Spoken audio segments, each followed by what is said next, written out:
के हामी 10 वर्ष जनयुद्ध यसकै लागि गर्यौं? विदेशीहरूलाई खुसी पार्नको लागि 10 वर्ष जनयुद्ध लड्यौं? जनताले बलिदानी त्यसकै लागि गरेका हुन्? मैले प्रश्न गर्न चाहे।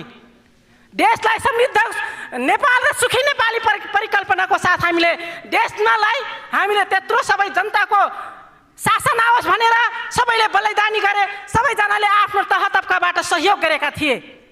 एक्लैले घमण्ड गरेर हुँदैन। अस्ति भर्खरै मैले देखे सत्तासीन राजनीतिक दलका शीर्ष नेताहरू पालै पालो छिमेकी राष्ट्रमा किन गए? जदो मालिक मेरो गठबन्धन जोगाए। त्यस कारणले गर्दाखेरि नागरिकतालाई लुरु लुरु आयो खुरु खुरु पायो भन्ने हिसाबले बुझ्नु पनि हुँदैन। हुन त कहिलेकाहीँ हाम्रै नेपालका कतिपय नेताहरूले भन्ने गर्छन् 1 घण्टाको निम्ति यदि नेपालमा आउँछ भने त्यसलाई पनि नागरिकता दिनुपर्छ भनेर। म त भन्छु जसले भन्छन् उसैमा नेपालको राष्ट्रियता कमजोर छ भन्ने कुरा मैले चाहिँ आफूले बुझ्ने गरे। छलफल होइन, केवल छल हो। नागरिकता जस्तो संवेदनशील विषयमा छल गर्नु निन्दनीय छ।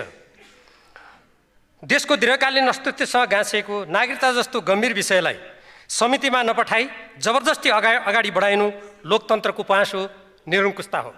आज त्यसपछि 10 वर्ष सशस्त्र द्वन्द्वपछि 12 बुँदे सम्झौता भयो अनि त्यसपछि यो सबै ढोकाहरू खुल्ला भयो र 47 साल पछि 47 साल यता जन्मेका सबै विदेशी नागरिकहरूलाई नागरिकता दिने प्रावधान राख्यो र तिनीहरूलाई जन्मको आधारमा नागरिकता दियो। अनि त्यसपछि 40 लाख विदेशीहरूले नागरिकता लिए। त्यसपछि 37 सालमा 24 लाखले नागरिकता लिएको थियो। तिनीहरूबाट जन्मेका सन्तानहरू कति छन्? अहिलेसम्म हामीसँग हिसाब किताब छैन। अहिले हामीलाई तिनीहरूबाट जन्मेको फेरि वंशजको आधारमा नागरिकता दियो भने हाम्रो देश कतातिर जान्छ? सभामुख महोदय मार्फत मैले गृहमन्त्रीज्यूलाई प्रश्न गर्न यस्तो हेरौँ, ट्रक चढेर मान्छे आऊ, प्लेनमा आऊ, कन्टेनरमा आऊ भनिएका देशमा पनि खास अवधि बसोबास गर्नुपर्छ। डिबी भरेर आऊ, संसारभरिका आऊ भन्ने देशहरूले पनि अवधि राखेका छन्। खास अवधिको बसोबासको व्यवस्था गरिएको छ अनि मात्रै पाइन्छ। तर हाम्रोमा यो साह्रै नै अप्ठ्यारो खालको भयो।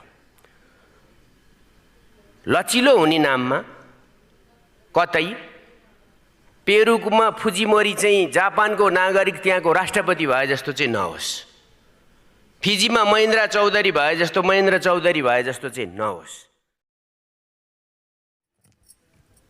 सम्माननीय सभामुख महोदय, आज हामी नागरिकता ऐन 2063 माथिको संशोधनमाथि हामी छलफल गरिरहेका छौँ।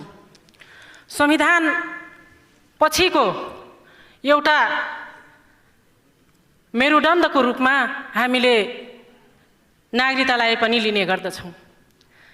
हाम्रो मुलुकलाई बलियो बनाउने एउटा करीको रूपमा जस्तै मानिसलाई बलियो बनाउने एउटा मेरुदण्डको आवश्यकता हुन्छ, त्यस्तै गरी देशलाई बाँड्नको निम्ति नागरिकता महत्त्वपूर्ण विषय हो। यसलाई हामीले हल्का रूपले कहिले पनि लिनु हुँदैन। हाम्रो सद्गुरुले भन्ने गर्नुहुन्छ, महात्माले, बाबा जय गुरुदेवले, सबभन्दा ठुलो भक्ति भनेको देशभक्ति हो।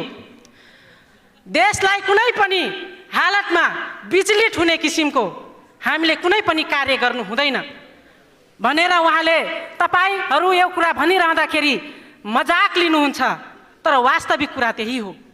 आज यो सार्क मुलुकमा नागरिकता सम्बन्धी व्यवस्थाहरू कि हामी नेपाली, हाम्रो देश सार्क मुलुकको सदस्य हो कि होइन? मैले सम्मान्य सभामुख महोदय मार्फत मैले गृहमन्त्रीज्यूलाई मैले प्रश्न गरेँ। यदि हो भने अरू मुलुकमा बङ्गलादेश, मालदिभ्स, पाकिस्तान, भुटान, भारतमै व्यवस्था र प्रावधान राखेको छ भने हाम्रो देशमा विवाह गरेर आउने बित्तिकै एकै दिनमा नागरिकता दिने प्रावधान चाहिँ साँच्चीकै हाम्रो देशको हित विपरीत हुनेछ। यो विषय हामी विगतका दिनमा हामी भोगिसकेका छौँ। र अर्को कुरा मैले जोड्न चाहेँ, यति कुरा हुँदाहुँदै पनि कसलाई रिझाउनको लागि, कसलाई खुसी पार्नको लागि, कसको कुर्सीको निम्ति हामीले यो सब कार्य हामी गर्दैछौँ। मैले सम्मानित सदन मार्फत मैले गृहमन्त्रीज्यूलाई मैले यो भन्न चाहेँ, कसलाई खुसी पार्नको लागि यो देशलाई फिजीतिर लागिँदैछ, मैले यो कुरा पनि राख्न चाहेँ। आज मैले फेरि पनि सभामुख महोदय मार्फत मैले विगतका कुराहरूलाई सदन मार्फत सम्पूर्ण देशवासीहरूलाई स्मरण गराउन चाहन्छु। 2057 सालमा गिरिजा प्रसाद कोइरालाको पालामा संसदको राज्य व्यवस्था समितिबाट एउटा निर्णय, नागरिकता सम्बन्धी निर्णय गरेर अर्थ विधेयकमा घुसाएर प्रतिनिधि सभाबाट पारित गरेको थियो। तर त्यो पारित भएको विधेयक राष्ट्रिय सभामाबाट उसलाई फिर्ता पठाइयो। अनि त्यसपछि फेरि दोस्रो पटकको प्रतिनिधि सभाबाट बैठक गरेर त्यसलाई पारित गरिएको थियो। र अहिले त्यसपछि स्वर्गीय राजा वीरेन्द्रले त्यसलाई अदालतमा राय सुझाव माग्न पठाएका थिए। अनि त्यसपछि सर्वोच्च अदालतले असंवैधानिक भनेर उसलाई खारिज गरेको थियो। आज त्यसपछि 10 वर्ष सशस्त्र द्वन्द्वपछि 12 बुँदे सम्झौता भयो। अनि त्यसपछि यो सबै ढोकाहरू खुल्ला भयो र 47 साल यता जन्मेका सबै विदेशी नागरिकहरूलाई नागरिकता दिने प्रावधान राख्यो र तिनीहरूलाई जन्मको आधारमा नागरिकता दियो। अनि त्यसपछि 40 लाख विदेशीहरूले नागरिकता लिए। त्यसपछि 37 सालमा 24 लाखले नागरिकता लिएको थियो। तिनीहरूबाट जन्मेका सन्तानहरू कति छन् अहिलेसम्म हामीसँग हिसाब किताब छैन। अहिले हामीलाई तिनीहरूबाट जन्मेको फेरि वंशजको आधारमा नागरिकता दियो भने हाम्रो देश कतातिर जान्छ? सभामुख महोदय मार्फत मैले गृहमन्त्रीज्यूलाई प्रश्न गर्न चाहेँ कि हामी 10 वर्ष जनयुद्ध यसकै लागि गऱ्यौँ, विदेशीहरूलाई खुसी पार्नको लागि 10 वर्ष जनयुद्ध लड्यौँ, जनताले बलिदानी त्यसकै लागि गरेका हुन्। मैले प्रश्न गर्न चाहेँ, देशलाई समृद्ध नेपाल र सुखी नेपाली परिकल्पनाको साथ हामीले देशलाई हामीले त्यत्रो सबै जनताको शासन आओस् भनेर सबैले बलिदानी गरे, सबैजनाले आफ्नो तह तबकाबाट सहयोग गरेका थिए। एक्लैले घमण्ड गरेर हुँदैन। अस्ति भर्खरै मैले देखेँ सत्तासीन राजनीतिक दलका शीर्ष नेताहरू पालै पालो छिमेकी राष्ट्रमा किन गए? जदो मालिक मेरो गठबन्धन जोगाइदे, निर्वाचनमा हामीलाई जिताइदे, अनि त्यसपछि तपाईहरुले भने जस्तै हामी नागरिकता पास गर्छौं। यही होइन र? छलफल हो कि छल हो? यो छलफल हो कि छल मात्र हो? यो हतारो किन? छलफल हो कि छल मात्र हो? यो हतारो किन हो? खोलेर आँखा देशहितका लागि राम्ररी सुन। यो के सधैँ तिमी सत्तामा हुन्छौ देशभन्दा आयु छ? के तिमी सधैँ सत्तामा हुन्छौ देशभन्दा आयु छ? संवेदनाहीन बुझ्दैनौ किन स्वाधीनता दाउमा छ?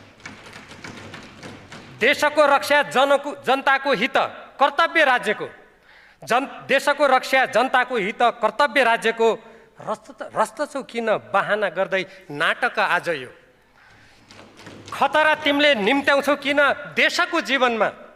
खतरा तिमीले निम्त्याउँछौ किन देशको जीवनमा? के कुटिल स्वार्थ राख्दछौ सरकार भन न मनमा? सम्मान्य सभामुख महोदय, यो छल होइन केवल, यो छलफल होइन केवल छल हो। नागरिकता जस्तो संवेदनशील विषयमा छल गर्नु निन्दनीय छ।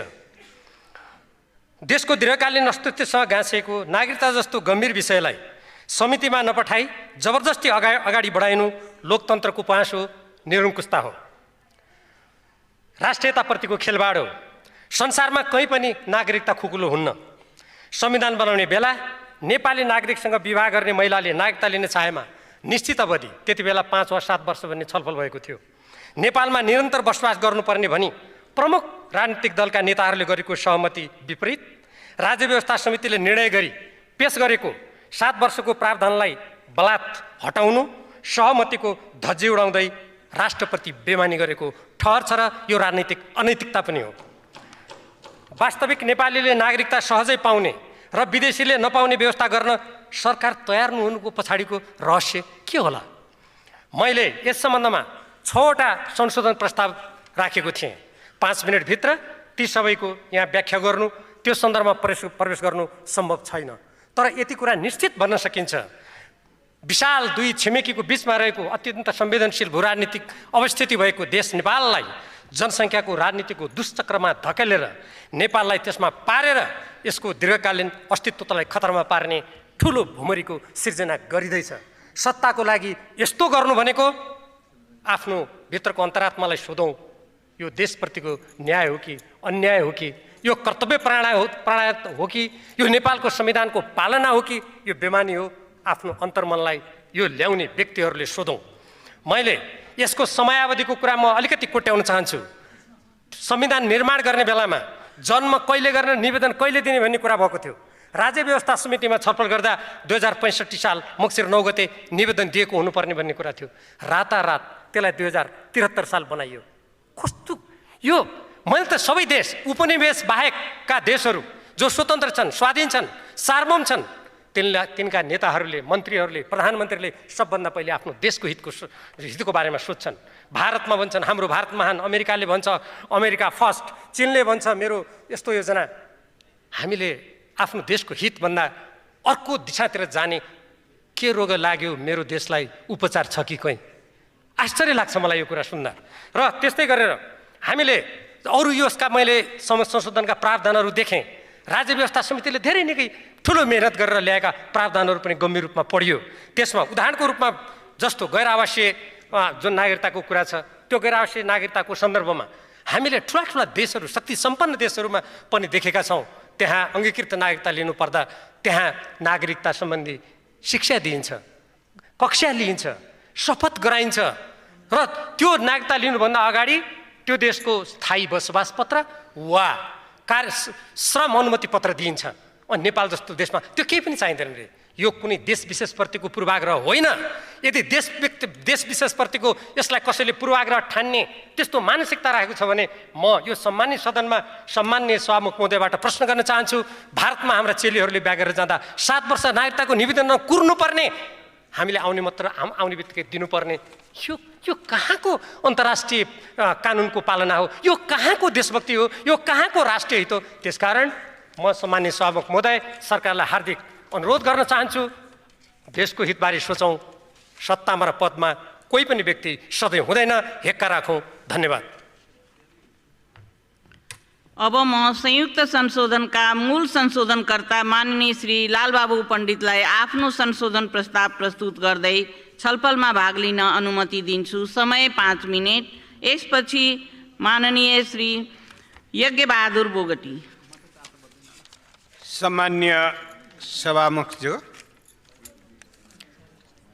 नागरिकता विधेयक राज्य व्यवस्था तथा सुशासन समितिबाट जुन निरन्तर 2 वर्ष लगाएर छलफल गरेर यो सदनमा आएको थियो, फिर्ता गर्ने जुन काम भयो त्यसको म घोर विरोध गर्न चाहन्छु। अहिले नागरिकता विधेयकलाई संशोधन सहित फास्ट ट्र्याकबाट पास गर्नुपर्छ भन्ने मान्यता म राख्छु। नागरिकतालाई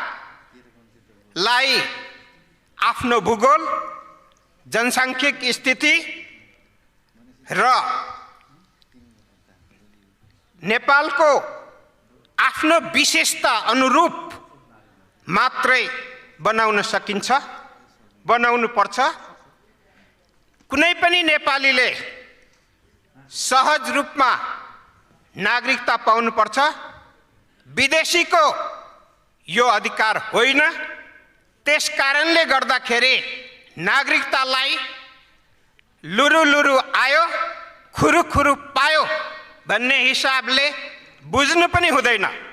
हुन त कहिलेकाहीँ हाम्रै नेपालका कतिपय नेताहरूले भन्ने गर्छन् 1 घण्टाको निम्ति यदि नेपालमा आउँछ भने त्यसलाई पनि नागरिकता दिनुपर्छ भनेर। म त भन्छु जसले भन्छन् उसैमा नेपालको राष्ट्रियता कमजोर छ भन्ने कुरा मैले चाहिँ आफूले बुझ्ने गरेको छु। दोहोरो नागरिकता नेपालको नेपालीले त पाउन सक्दैन भने विदेशमा रहेका विदेशी नागरिक भइसकेकाले नेपालको पनि दोहोरो नागरिकता पाउन सक्दैन। तर एनआरएनलाई जुन राजनीतिक अधिकार बाहेकको जुन नागरिकता दिने व्यवस्था गरिएको छ यसप्रति म सम्मान गर्न चाहन्छु। र अर्कोतर्फ म भन्न चाहन्छु कि नेपालकै छिमेकी मुलुकका एक समयका मुख्यमन्त्रीले भारतको चुनाव आउने बेलामा भनेका थिए उनीहरूको प्रदेशमा चुनाव आउँदा नेपालतिरका भारतका र नेपालका नागरिक भएका मानिस 50,000 जति छन्, त्यसकारण नेपालमा पनि भोट माग्न चाहिँ हामी जानुपर्छ कि भनेर यसरी पनि भाषण गरेका थिए। त्यसकारणले दोहोरो नागरिकता कुनै पनि हालतमा सम्भव छैन र नेपालमा जाली प्रमाणहरू दिएर दोहोरोले चाहन्छु कि नेपालकै छिमेकी मुलुकका एक समयका मुख्यमन्त्रीले भारतको चुनाव आउने बेलामा भनेका थिए उनीहरूको प्रदेशमा चुनाव आउँदा नेपालतिरका भारतका र नेपालका नागरिक भएका मानिस 50,000 जति छन्, त्यसकारण नेपालमा पनि भोट माग्न चाहिँ हामी जानुपर्छ कि भनेर यसरी पनि भाषण गरेका थिए। त्यसकारणले दोहोरो नागरिकता कुनै पनि हालतमा सम्भव छैन र नेपालमा जाली प्रमाणहरू दिएर दोहोरो नागरिकता लिएकाहरू सरकारले वर्षको झन्डै 10-12 जनाको खारिज गर्ने गरेको छ। तर के भन्ने हो भने अहिले हामी प्रश्न भन्न चाहन्छौँ कि वैवाहिक अङ्गीकृतलाई जुन राज्य व्यवस्था तथा सुशासन समितिले प्रस्ताव गरेर 7 वर्षको रूपमा ल्याएको थियो त्यो 7 वर्षको प्रावधान चाहिँ लाई पारित गरेर जानुपर्छ भन्ने मेरो प्रस्ताव छ। त्यसकारणले गर्दाखेरि नेपाली चेलीहरू जुन भारतमा विवाह गरेर गएका छन् उनीहरू 7 वर्षपछि मात्रै नागरिकताको प्रक्रियामा जाने भएको कारणले गर्दा हाम्रो खुला सिमाना भएको कारणले गर्दाखेरि हामीले हाम्रो नागरिकतालाई सहज र सरल नेपालीको मात्रै होइन जसलाई जतिखेर मन लाग्यो त्यही रूपमा बनाउन सक्दैनौँ। त्यसकारण यो 7 वर्ष प्रावधान कायम राखेर जानुपर्छ भन्ने मलाई लाग्छ र संसारका विभिन्न मुलुकहरूमा नागरिकताको आफ्नै आफ्नै विशेषता अनुसार भएको कारणले गर्दाखेरि कतिपय संसारका मुलुकहरू त नागरिकता बेच्ने पनि गरेका छन् र कतिपय मुलुकहरूले धेरैवटा नागरिकता दिने पनि गरेका छन्। त्यसकारणले गर्दाखेरि हामीले नागरिकतालाई बेच्ने गरी वा सजिलो धेरैवटा नागरिकता लिन पाउने गरिकन जान सक्दैनौँ। अर्कोतर्फ आमाको पहिचानको आधारमा नागरिकता दिने कुरासँग यदि आमाले मेरो सन्तान यहाँ जन्मेको हो र उनको बाउ फलाना हो र अहिले यहाँ छैनन् भन्ने हो भने प्रमाणित गर्ने हो भने दिनुपर्छ, होइन भने नक्कली आमा खडा गरेर धेरैले उमेर पुगिसकेपछि नेपालको नागरिकता लिने स्थिति हुन्छ। त्यसकारणले नेपालमा नागरिकता सजिलोसँग पाइन्छ भनेर कुनै पनि बाटो खोल्नु हुँदैन र त्यसकारणले गर्दा नागरिकतालाई सजिलो बनाउने भन्दा पनि आवश्यकलाई दिनुपर्ने स्थितितर्फ मात्रै केन्द्रित हुनुपर्छ भन्ने मलाई लाग्छ। हस्, धन्यवाद। अब नागरिकताको विषय रङ्ग बदलेर आयो। मौसम बदलिए जस्तो यो बदलिनु हुँदैन थियो। सत्ताको चास्नीले नागरिकता जस्तो विषयको रङ्ग बदल्यो। हामी कसैले पनि वास्तविक नेपालीलाई नागरिकता दिनुहुन्न भनेका छैनौँ, तर जन्मको आधारमा पाउने कुरा एक पटक हुन्छ। कुनै पनि देशमा या त राज्य गठन गर्दा हुन्छ, गठन भएको अवस्थामा हुन्छ, र त्यसबेला जारी गरेको पहिलोपल्ट जारी गरेको यस सम्बन्धी कानुनका आधारमा हुन्छ, नत्र सधैँ जन्मका आधारमा भन्ने हुँदैन। हामी विश्वकै 40% जनसङ्ख्या ओगटेको दुईटा विशाल छिमेकीको बिचमा छौँ।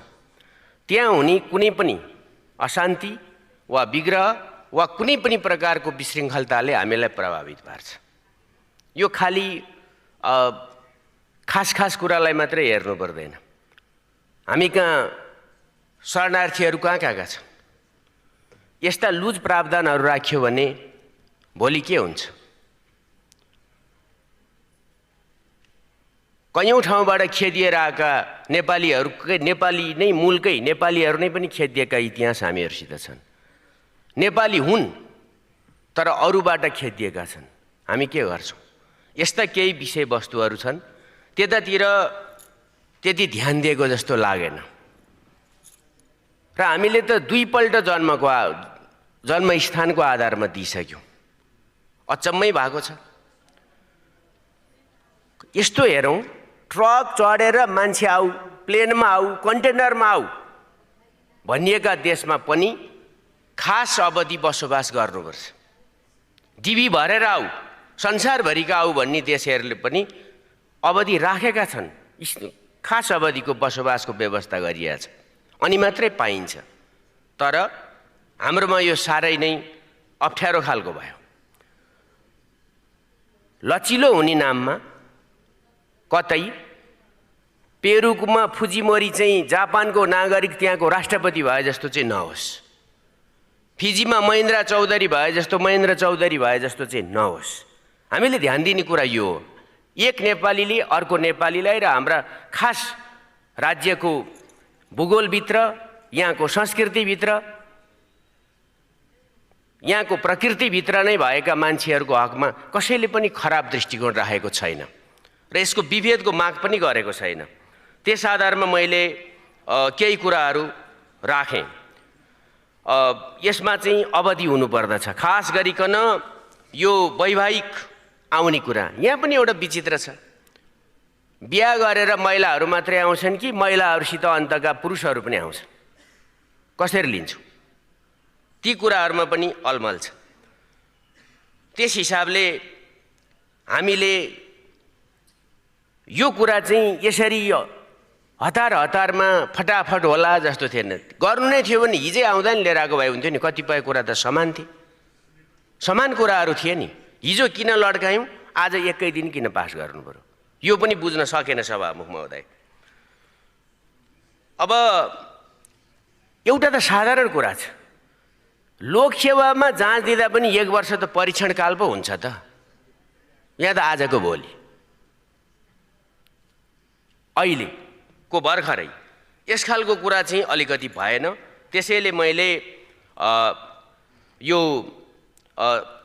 त्यसमा उल्लेखित नै गरिएको छ कि मूल 1 को 5 को 1 लाई हटाउनु पर्यो, त्यसको एउटा अवधि राख्नु पर्यो, सके 7 वर्ष राखौँ, नभए पनि केही न केही त राखौँ भन्ने खालको कुरा छ। अर्को एउटा कुरा छ, यो प्रदेशमा पहिचान राख्नुपर्ने भन्ने कुरा छ। पञ्चाधिकारीको कार्यालय कहाँ रहन्छ? प्रदेशमा रहन्छ र व्यक्तिको रहला केही अरू तथ्याङ्कका कुरा। किन चाहियो त्यो? भारी भरकम व्यवस्था चाहिँ गर्नु, मूल कुरामा ध्यान छैन, नचाहिएको कुरामा हामी किन जानु पर्यो? त्यसमा पनि मैले चाहिँ राखेको छु। र अर्को पनि के छ भने, यो सक्नेले गर्ने जस्तो नगरौँ है। हामी अचम्म देख्दैछौँ अहिलेको विश्वमा पनि सभामुख महोदय। अस्ति मात्रै रुसले सबै युक्रेनीलाई नागरिकता दिन्छु भन्थ्यो। यो सक्नेले गर्ने कुरा हो? यस्तो खालको कुरा हुन्छ त? अन्त भयो। तर हाम्रोमा पनि यो यति लुज हुँदै हुँदै हुँदै जाँदा नेपाल जस्तो देशलाई पनि अनअराइभल भिसा दिने सिङ्गापुरमा पनि 2 वर्ष छ। उदार भनिएका देशमा पनि 3 वर्ष छ सभामुख महोदय। त्यसैले यसमा अब फटाफट आउनुपर्ने कुनै सत्ताको छिना झिम्टीको लाभ वा कुनै तत्कालको लाभ घाटाको आधारमा होइन। नागरिकताको विषय देशको सार्वभौमिकता भनेकै केमा छ त? भूगोलमा छ। भूगोलले ओगटेको आकाशमा छ। त्यसपछि नागरिकमा छ।